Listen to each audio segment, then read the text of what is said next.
Hello, folks. Welcome to Paulaner Salvator. Paulaner Salvator, the famous and original Doppelbock. Oh, Who do we have on the label? Oh, it looks like one of the emperors and one of the monks. And they're drinking Paulaner. And Paulaner is in Munich or Munich, Bern or Bavaria in Germany. Hey, wait a minute. I am from Louisiana and Eric or Thomas Metal is from Massachusetts. And we were supposed to have a fellow viewer, a fellow examiner from California, but he's telling us, let's do the review. Oh, wait, I don't have the beer. forgot to buy the beer before he said I'm available for a review. It does help to have the product. You Now, got to buy the beer. right. Buy us the beer. You got to buy us the beer. Now, hey, wait a minute. This company has been around since 1634. But you know what that? That is almost 400 years. They must be doing something right if they're still around. They must be doing something right. And do you know who owns 49.9% of this company? It's not Heineken, is it? It is. Whoa! I just took it. Did you know that or you guessed? No, I guessed just because it seemed like they would have an ownership of some kind of a German or some kind of a European brand these days. You know they have a big, strong, powerful presence in this company. But regardless, Ooh, it smells good. You and I were listening to a Brewmaster's video, and they were showing those chocolate malts and all those wonderful hops.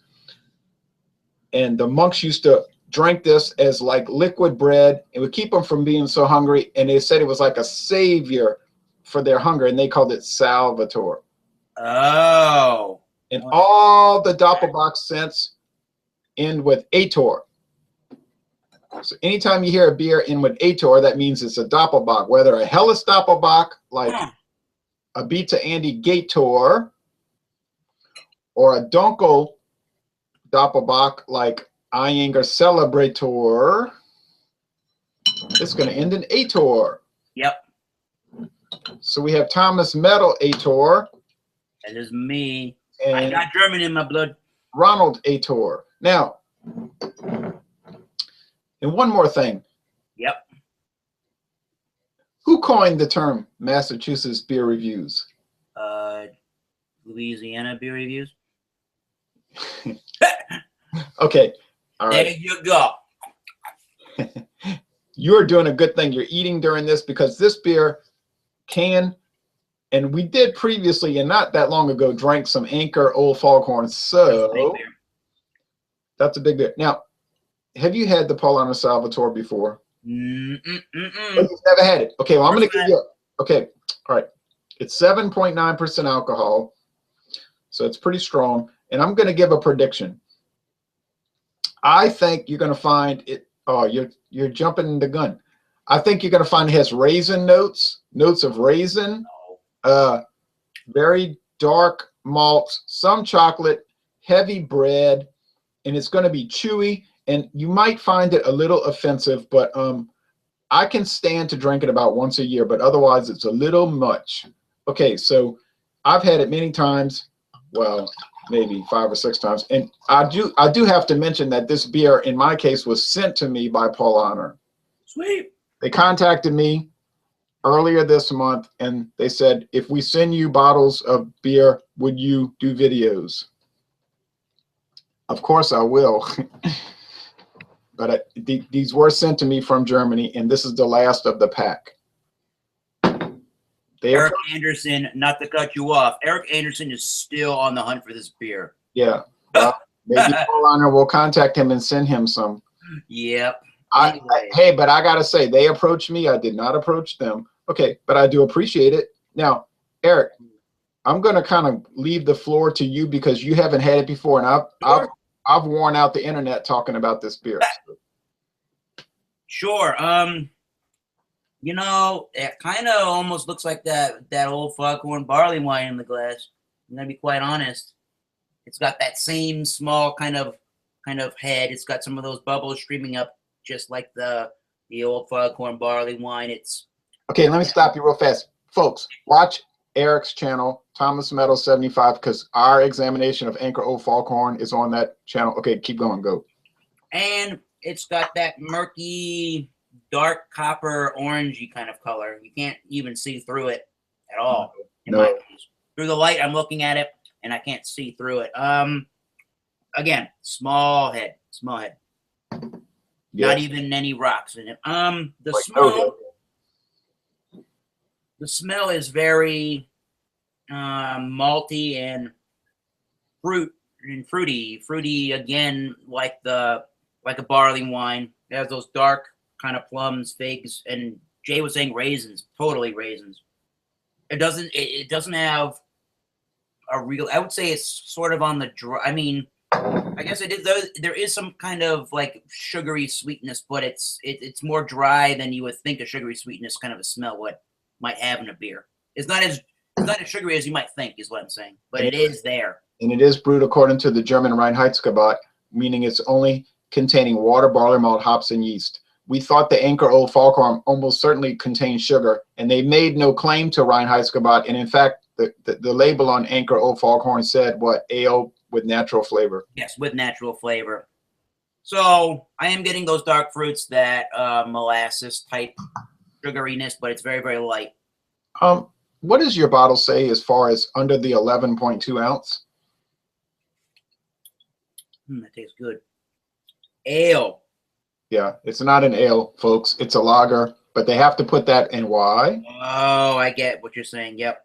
They have to do. Don't they have to do that for tax reasons or something like that, or laws in this country?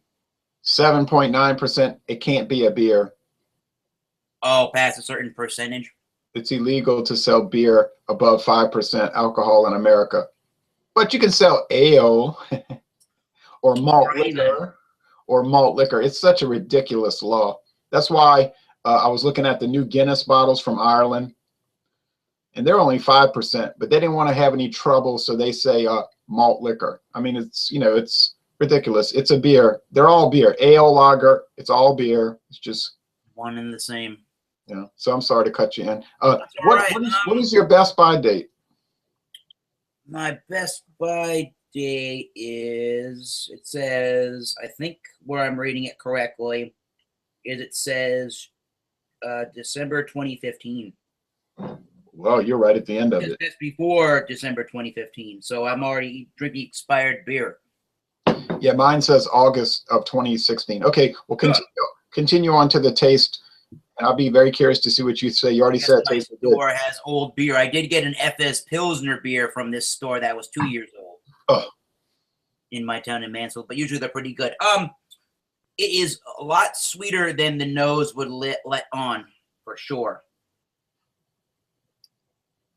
Again, it's a double bock, so it's going to have a heavily malty presence, which it definitely does.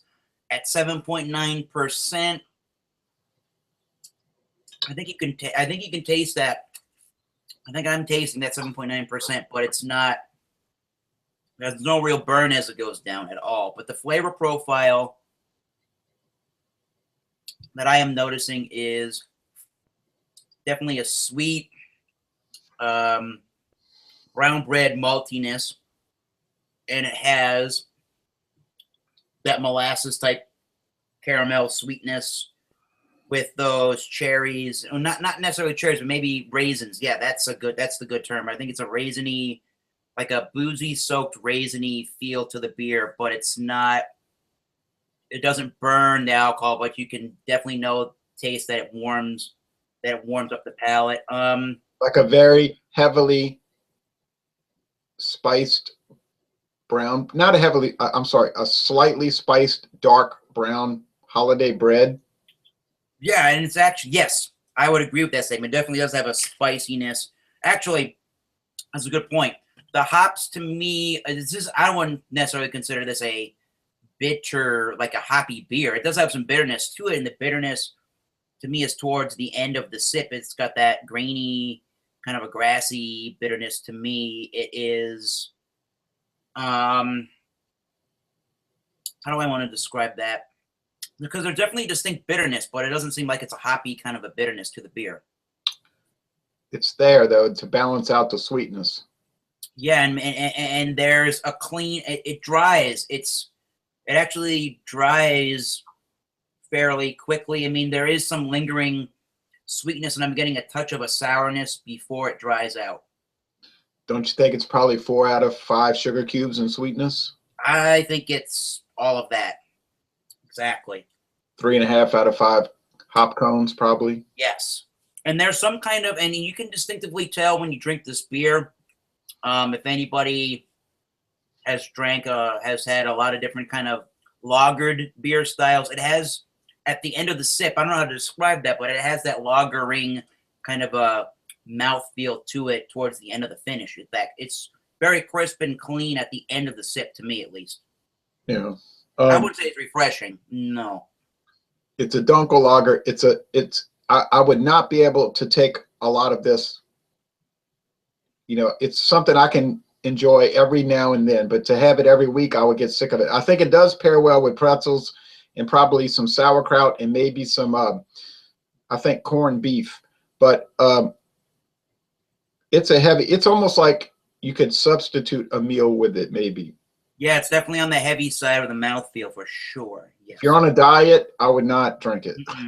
Now, they mention, I'm on Beer Advocate, they mention that it has a smooth, that one of the things that it has in flavor is a smooth chocolate flavor. I'm not sure that I get chocolate out of this beer at all.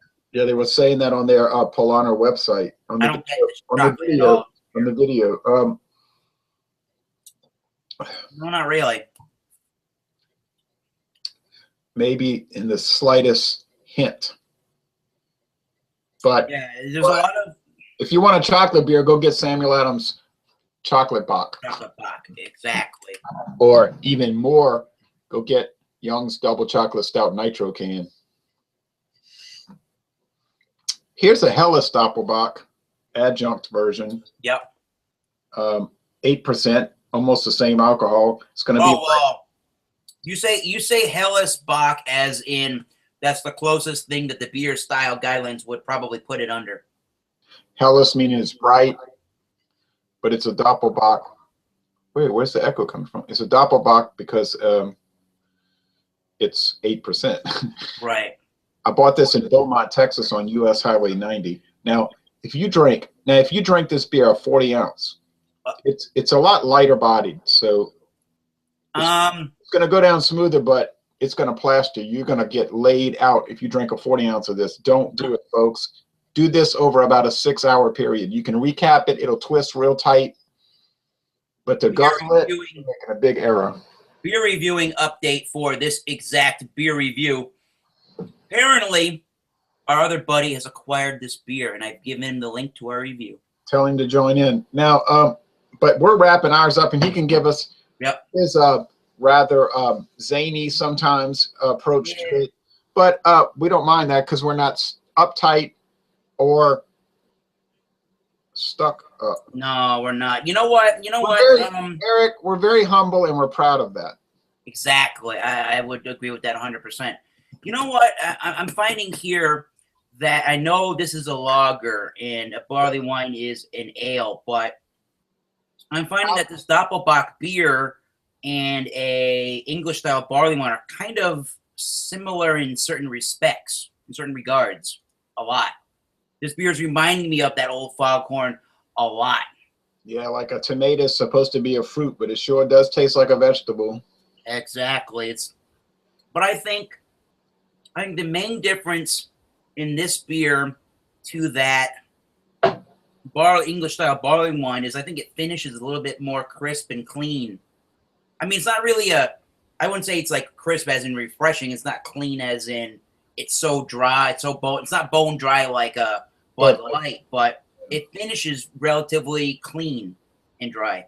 Relatively clean. Which, yeah, for a big beer style like this, I think they've done a really good job brewing this beer. You can tell that there's been a lot of thought going into this beer, and they just didn't slap it together at no. some now would you rather ice brewery. What'd you say? I say they didn't taste like they just threw it together at the game day ice brewery. Oh my God. Atrocity of mankind. Now, would you rather drink a dunkel bock like this, or would you rather have like one I showed, a Helles Doppelbock? I'm not sure. I might reach for Andy Gator, which is a Helles Doppelbock, or that Old English 800 high gravity. I'm not sure really. I'll tell you. I think that that's a really good question, and again, it would be situational. I think probably I would jump for the Old English 800, but not the high gravity. But I think that overall, this beer is a more enjoyable and a more pleasurable experience to drink it than Old English 800. That doesn't mean that I say that I don't like Old English 800, because I like the standard Old English as one of my favorite malt liquors. But yeah, I'm talking about the 800 high gravity. You know what? I don't. You might have just prompted a video review by Thomas Metal 75 for that beer. I've not had that one before, so I can't really speak on that. But maybe I would gravitate towards that over this. But I think this Doppelbock is got a lot more depth of flavor, a lot more richness. It's definitely got a lot more complexity of flavors that I think if you're into all those kind of flavors, you might like that. If you want a more drinkable beer, even though I haven't had the high gravity 800 version, you might want to gravitate towards the 800 just for the sheer fact of the higher drinkability. The only high gravity Helles Doppelbocks or high gravity malt liquors, and look how fast the light is escaping from us. I'm turning almost dark here, and it's only 4:57. The only ones we have here are the Hurricane High Gravity, which is 8.1 or 8.2. We have the Oh, you're talking about the Old English. Yeah, in Louisiana, we don't get the Old English high gravity here. We get the Hurricane High Gravity, which is very common, 8.2, and we get the Ice House Edge, which is 8.1, and we get the Natty Daddy, the Natural Father. I've had that one. People are watch this and say these guys are insane, because Paulaner is considered, the Paulaner Salvator is considered like super high class. My favorite. Now you're talking about Natty Daddy. I mean, for real. But there are, and this is like unorthodox to say this, or it's like sacrilege to say it. But there are some similarities if a person gives it a serious sit down and think about. But anyway, go ahead. My favorite, I can't recall a mass amount of Doppelbocks, and this isn't going to surprise anybody that may be watching this video, but my favorite Doppelbock, and probably if you're a serious craft beer guy, you would agree with this one probably. My favorite Doppelbock I've ever had is got to be that Eininger Celebrator Doppelbock. Oh, it's a world-class beer. It's world-class. That to me is the best beer I've ever had out of Germany. And this has to be, I've not really done a whole look at a lot of German beers. That might be a thing to do on my channel. But I think as far as all these different kind of German beers that I know of that I've had, this one's got to be in the top 5, this Salvator. Yeah, and definitely Salvator's got to be number 1 I've ever had in Germany. Can't beat that one. That's the best. That's the best. It's got the little goat on it, the little plastic goat. But yeah, the Celebrator is so good, and it's so inexpensive. This is a great beer, Eric, to me. And you can get it in a lot of places. You can get a 6-pack. You can get a single 500 milliliter bottle. I think this kind of a beer would be very well with It will probably do very well with a Christmas dinner, or say like a pot roast or some kind of slow roasted red meat. Yeah, yes, I think it would. And people ask me, why don't you do food pairings? I never can remember to do it. But I think this beer, this Salvator, and we got off track with other ones, but it's always fun to get off track. Yeah. But I think this beer, I think it would go well with knockwurst. Yes. Maybe some macaroni and spaghetti noodles. You know how people do the baked macaroni and spaghetti? I think it would go, like I said, with corned beef. But I think it might go well with ham, like a Yeah, again, Christmas type dishes. Yeah. Yeah, like a glazed ham, spiral cut, a spiral cut glazed ham with scalloped potatoes and yeah, absolutely. And there's spinach casserole, maybe. Yeah, it's got to be like a Eric's joining us. Yeah, there's like a raisiny. I'm getting that raisiny kind of a yeasty kind of a bready note. That's what I'm noting again before we wrap up our portion of our. Yeah, this beer is not something you would give somebody that's dipping their toe into the craft beer world, because they're going to take their toe right out of the pool and they're never going in again. Hello, Mr. Eric. Hey, guys. Pour this beer quickly and give us a quick synopsis before we leave. Yeah, because we're at the end of the movie, but you can still tell us about the beer, sir. All right. How much was your beer you bought? Well, I had to rush out and get a six-pack. It was $12. The crazy thing about it is that it seems like the whole distributors have changed, like completely. Oh, in your area? All the liquor stores that used to have. They used to have all the Spaten, all the Paulaner, all the pretty much all the English or more foreign beers. A lot of like the Purity Law beers, all that kind of stuff, which is gone. Spaten Optimator is not anywhere in town, which I think is a great loss. Like all of a sudden, the distributor and it's all like IPAs now. There's all there is. There's California for you. You don't have Optimator, you're missing out. What did you? I know. It's one of my favorite beers. I used to get it like constantly. Well, he's pouring that beer really quickly. I don't. What was your rating of this beer, Jay? Well, it's really an examination, not a review. But I know you've never had it. Yeah. I give it a really high score. Like it's in the excellent area. Yes. Still, in all, I could not handle drinking it more than 2 or 3 times a year. And you would, but saying that, you would get it again. Oh, I mean that's like asking somebody if they would watch Scarface again. Yeah, I would get it again. Okay. I'm looking on, or The Godfather. I'm looking on Paulaner USA's website. Yep. They carry Paulaner, Hackup Shore, Fuller's, O'Hara's, a beer that I've never heard of called Fruity, must be Fruity, and Dixie beer, which originated in New Orleans, which I know y'all haven't had, but nope. We can get Lone Star. It's about as close down there as we get. Yeah, Dixie's a whole different animal, but it's like a quasi craft beer company. Gotcha. But, Eric, you've had Eric Anderson of California. Have you had this before? Yes, I've had this beer a lot. I used to get this beer all the time. Okay, so give us a quick rundown and tell us. Well, obviously you'd buy it again, but tell us what you think about it. For me, I like it as a Doppelbock because whenever, in general, the same thing with food, if I have anything that's kind of sweet, I prefer to have kind of a smokiness or a deeper flavor behind it, kind of a savory to match the sweet. And this beer, I think, actually does provide that. Kind of something to sink your teeth into. I mean, there's kind of almost like this like sugary hit up front is very, very malty, but there's like almost this like deep burnt like malt flavor, which is like awesome. You know, like there's like it's like almost like a toffee flavor in there, and but I mean there's still like a little bit of fruit. You know. We were saying raisin. You could say I could also say cranberry. I mean it's like cranberry. That's a New England thing there, cranberries. And get them in Louisiana. Yeah.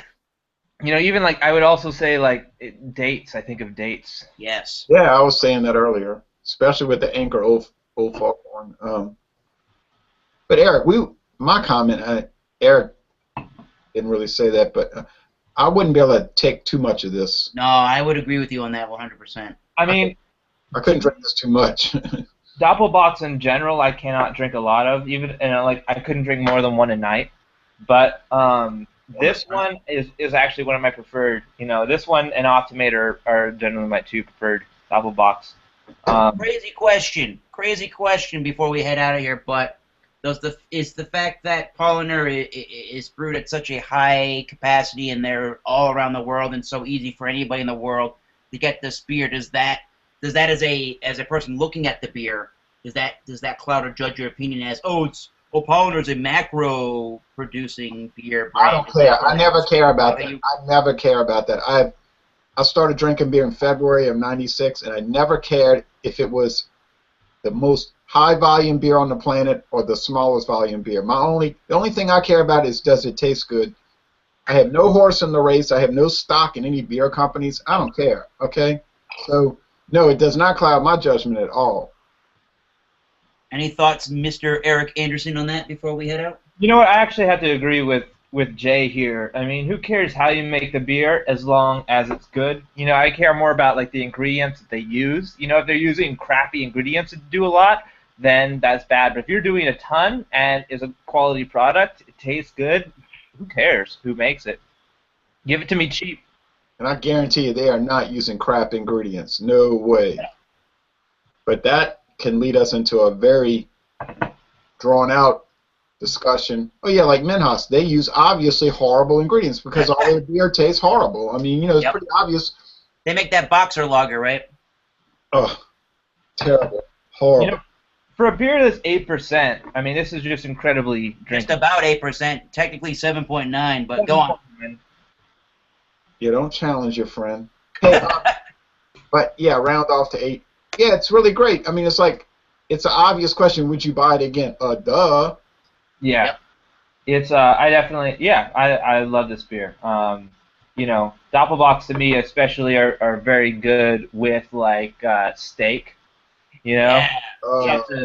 Like a good charred, some ribs maybe. But, like, I think the sweetness, the meatiness of this would just, like, really complement something like that. Just hell yeah. So I really like to think of the Doppelbock as something particularly that I like to pair with food, like compared to other beers which I'd be more likely to drink by themselves. Well, I'll put it this way: enjoy that. Enjoy the rest of that 6-pack. I think you really will. Yeah. Now, this was an ad hoc examination because we didn't really have it scheduled, and there were some problems with people getting the beer, and there's a big bunch of commotion, you know. But we have some things coming up. Now we have some things coming up that are sure to either interest people or anger people. And I don't care, you know, because it's a hobby. It's not like the big thing. Yep. I'm tired of beer becoming this big thing. It's like, I don't like you. It's like, wow, you don't like somebody because of a beverage? That's kind of scary, really. But Natural Light, hey, it exists. It's one of the top 20 beer brands in America, so deal with that. Natural Light, 38 years old, almost 39 years. On December 30th, we got Kronenbourg, a very famous French lager, which is a lovely beer, and it was the last beer Jim Morrison drank that we know of before he died. Yeah. Or disappeared, whatever theory you hold. But what do y'all think about those two beers? I tried the Kronenbourg Blanc last week, and I absolutely enjoyed it. Cannot wait for their lager. Yeah, I never had the Blanc. So good. Eric Anderson. Yes. You got to be able to get that beer. And by getting that beer, be prepared for that beer review. You going to join us for Natural Light? Absolutely, yes, of course. You be able to get That's what we can get right. I'll have it ready. Don't worry. What about Kronenbourg? Kronenbourg. I don't know if I can. I think I can get it. Yeah, that one could be a problem. This is another one of those doggone things that people can't get. But I got a single of that under $2, so good prices. And one final announcement, folks. Natural Light is going to go on at 7 o'clock Eastern. Okay. 4 o'clock California time. We had a little scheduling problem. John Sharon, who hasn't been able to join us for weeks, he asked if we could do it at 30 minutes earlier, and I said, well, yes. Okay, that works with me. I hope that doesn't cause problems. Not for myself. Awesome. But so are you doing? You're doing. It's the 1664 Kronenbourg, like that. That classic drink. Yes. Yeah. Yep, that green bottle one, not the white, not the blue bottle that says Blanc on it. Yeah. Okay. I should definitely be able to get that. That's a wonderful beer. It's in 2 weeks. 2 weeks. Yeah, Kronenbourg, 1664, introduced in 1952. I know, ironically, but yeah, that's coming up on the last Wednesday of 2015. So thank y'all for watching this video. We hope you liked it. We would appreciate your comments. And y'all come on down to New Orleans, to California, to Massachusetts, to America, to the world. Come on down to the world. Go Patriots. Go Saints. Say it, Anderson. And go Los Angeles Chargers. Silence. You caught what I Go Los Angeles Chargers. All right.